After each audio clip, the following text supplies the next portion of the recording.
There's a course correction that needs to be made.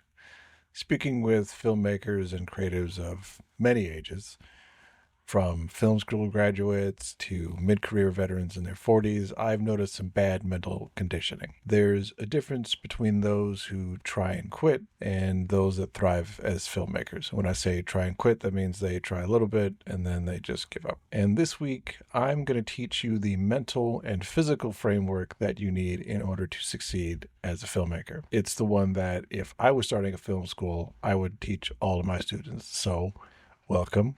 Grab a chair. You will be the first group to learn what I call building a Hall of Fame mindset. My name is Morris Litica. I'm a creator-auteur. I blend the practices of the creator economy and auteur filmmaking in order to give filmmakers now the lessons that they need to have sustainable careers. And this week, I want to talk about how we can model our careers like the best athletes who have ever lived. I would like us as filmmakers to think of ourselves more as athletes, and not just any athletes, but the greatest athletes of our time. We need to be building our careers in exactly the same way. Too many of us approach our projects and careers from two positions: scarcity and fear. We enter the industry thinking that somebody else is in control and has our fate in their hands, that our ability to create is going to be determined by some unknown person or entity that allows us to keep going, which puts us in a state of anxiety, overwhelm, and also confusion.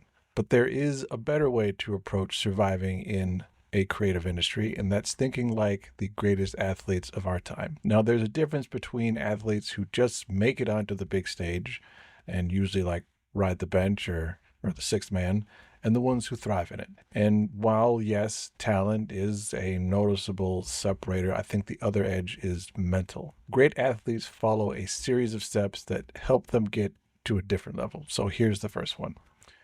Own who you are. The worst thing that you can do is start modeling your career after someone else. The phrase, I am the next whatever, should never come out of your mouth at all. I think Tom Brady made a whole commercial about it, and it's true. Because the person you are modeling after has a completely different background and life experience than you do. So you can learn something from the steps that they followed, but it's going to be impossible to replicate. You have a unique perspective, a unique background, experience, and way of seeing the world that can't be copied. You have to own it and explore it. Figure out what your strength is and lean into it. And going back to athletes, they all have a unique skill set that they bring to the table. None of them try to go outside of it and become something completely different because of it. LeBron James is like a Swiss Army knife. He can do everything great, but he's really known for driving and passing. Tom Brady saw the field faster than everyone else, and Michael Jordan could jump higher than anyone else. And then there's the chosen one for the Chicago Bears, the Iceman, who came to rescue us from football hell, and now the team is potentially moving to another state. But that's a different video for probably a different channel, and I'm getting off track right now. But please, Chicago, make it so the Bears don't become part of Indiana. Do the right thing, please. Anyway, back to the subject. All the great athletes knew what they already possessed and they leaned into it. That was their foundation. So if we're putting this in a creative sense for filmmakers, what are your natural talents? This is a question that goes beyond your physical skills. What are the unique experiences that you've had? What perspective can you share that nobody else has thought of? Sit down and think about this for a few days, maybe even a week.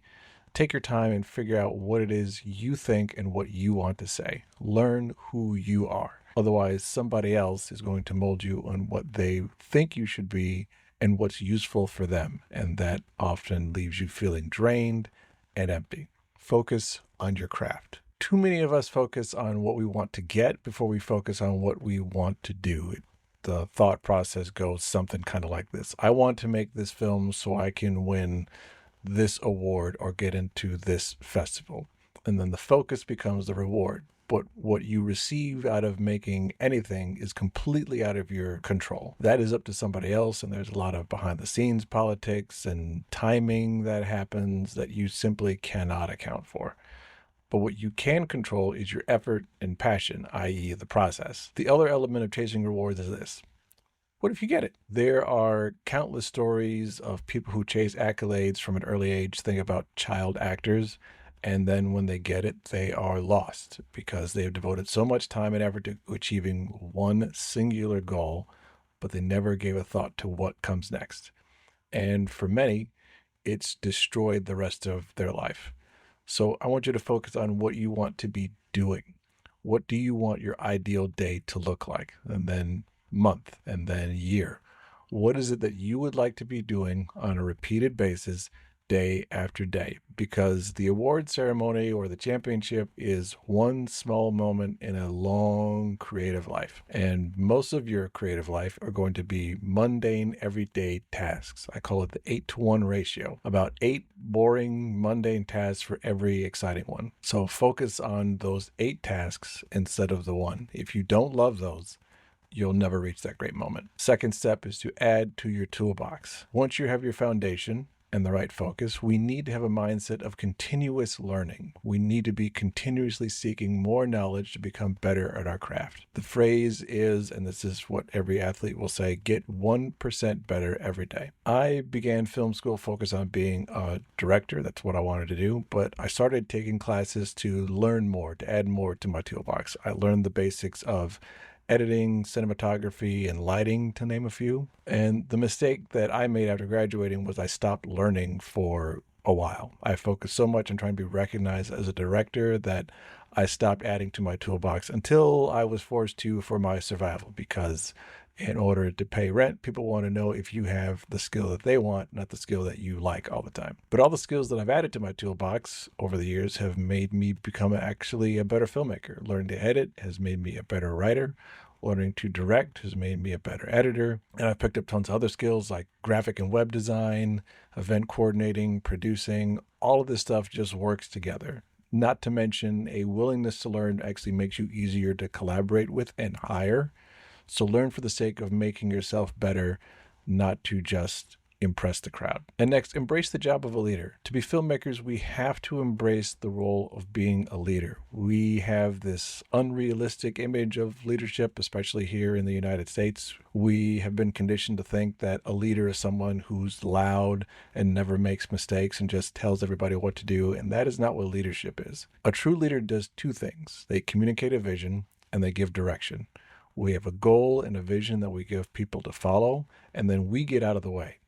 People will follow you if you have a direction to give them. It's a direction that takes them to a greater place than where they were before. As filmmakers, we can mistake this as just making a great piece of work, but what's more important is giving the people we collaborate with a direction. Let them know where you are going. Let them know how this work that you are creating is going to take you closer to the next step that you're going to be working on, that you have a vision for your career and where you want it to go. You can put them in a position to be part of it. If people can see where you're going and that they want to be part of it, they will work just as hard as you do.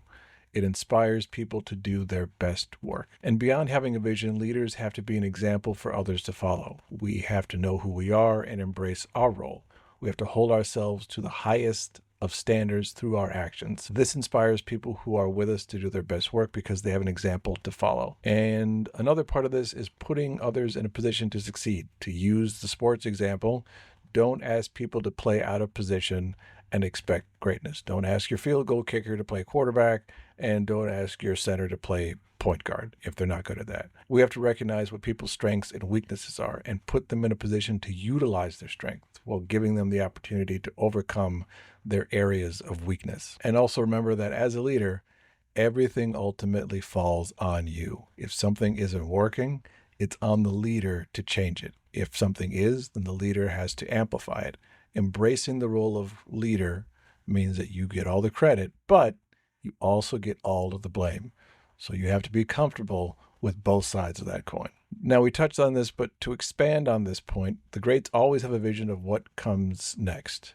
And I have a personal saying, which is your portfolio is your past. Whatever you have just put out into the world now is an example of what you have done. And as filmmakers, we have to get people excited about what we are doing. The film is not there to sell itself, it's there to sell you. And film school and society at large makes us believe that being a filmmaker is about receiving things, receiving rewards, receiving recognition, receiving fame. But it's really about building. All of the steps before are working in unison to create something bigger than ourselves, to answer the ultimate goal of what you want your work to do. My work for the Blended Future Project creates cinematic experiences for the mixed generation. It helps people who are feeling insecure about their identity feel whole. That's what I'm building, and all filmmakers need to think the same way who are working with me. Who is it that you are speaking to? We are in a continuous state of forward motion, and we are not waiting on anyone else to push us along. And next, you have to think in decades. We have to think long term. To keep up with this same sports analogy, Hall of Fame athletes think of where they want to be at the end of their career, which is at least a decade. And they also have to have a vision of where they want to be at the end of life and what do they want to be remembered for.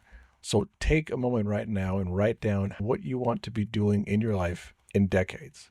What do you want to have built? Who do you want to have inspired? What type of person do you want to connect with? When you zoom out this far and start to look ahead, this helps you not only where you're heading, but also takes the pressure off you. Because never underestimate what you can do in 10 years, because this is what I was doing a little over 10 years ago. I was cleaning houses for money.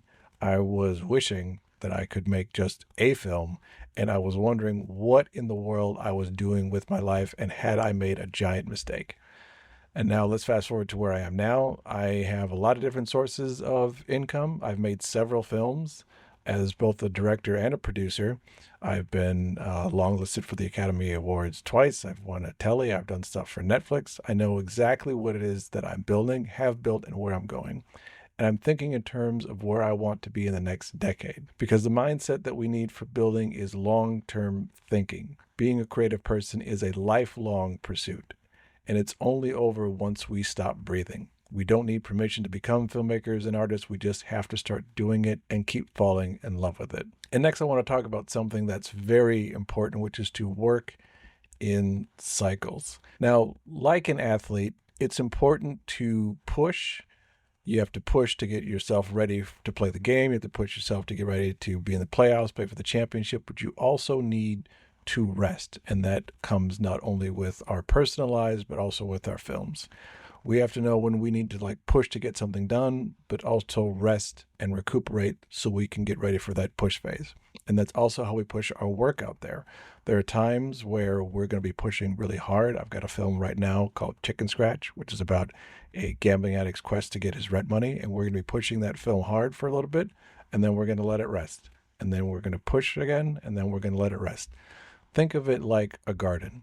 You have your spring and your summertime where you're going to be pushing the movie really hard and everybody's going to want to come and see it. But then you have the fall where it's going to die down a little bit. And then you have winter where it's going to stop and you're going to rest. But then spring comes again and you're going to start the process all over again. Learn to recognize these cycles of when you have to push, when you have to rest for your mental health, your physical health, and also the health of your film. Because your film is not just a one-time lottery ticket. It is an asset that lives with you for the rest of not only your life, but if you set it up right, the life of generations to come. And remember that this is a lifelong love. If you don't love the act of filmmaking, just like if you don't love being an athlete, stop now. Find something else that you love and focus on that. If you love it, you'll find ways to keep doing it, as long as you don't focus on the results and you don't get discouraged with the outcome. Just focus on the love of what you have been gifted to do, an art form that children around the world and even adults would love to be doing. The first step in having a long career in filmmaking or any creative industry is not trying to race to the top as fast as you can, but pursuing the act of greatness over a lifetime. Expand your horizons, expand your perspective, and keep learning. Use this to build up a network and a vision for the future. This is how to think about creative success in a holistic way, and the guidance that I want to give to filmmakers now and also the next generation. So take it and run with it. Thank you for watching. You can also read this article on my Substack at marislitica.substack.com. Drop me a comment and let me know where you think that you want to be in the next decade as a filmmaker or an artist. Don't forget to like, subscribe, follow me on Instagram, LinkedIn, all the places, and I will see you next time.